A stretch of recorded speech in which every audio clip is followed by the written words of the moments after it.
మహిళలపై social media ఫేస్బుక్లలో అనుచిత పోస్టులు పెడుతున్నారు అంటూ ఏలూరు పోలీస్ స్టేషన్లో ఫిర్యాదు అందింది. నూజివీడు భవిష్యత్తు కోసం పోరాటం అంటూ మాజీ వైసీపీ ఎమ్మెల్యే ప్రతాప్ కుటుంబ సభ్యులపై అనుచిత వ్యాఖ్యలు చేసినట్లుగా వైసీపీ మహిళా విభాగం నాయకులు ఫిర్యాదు చేశారు.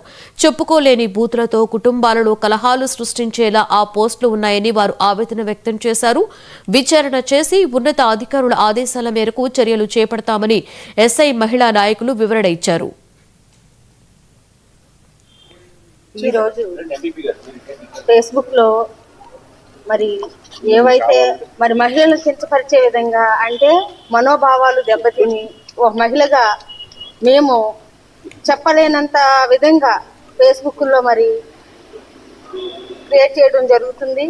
అవి ఫేక్ అకౌంట్ల ద్వారా మహిళల్ని చాలా అసభ్యకరమైన పదజాలాలతో పెట్టడం, ఆ కామెంట్లకి స్వస్తి పలికే దిశగా ఈరోజు ప్రభుత్వం పనిచేస్తుంది.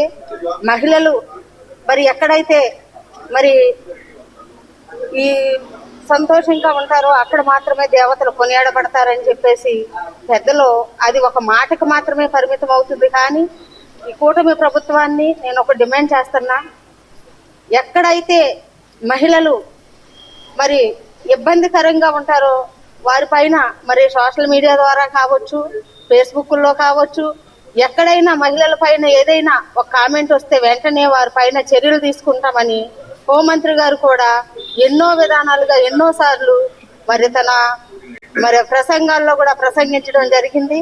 అదే రీతిగా ఈ రోజు మేము టౌన్ స్టేషన్లో ఇచ్చిన కంప్లైంట్ ఏ అయితే అనుచిత వ్యాఖ్యలు కాదు, మహిళల్ని వాళ్ళ మాన ప్రాణాలను కూడా భంగపరిచే విధంగా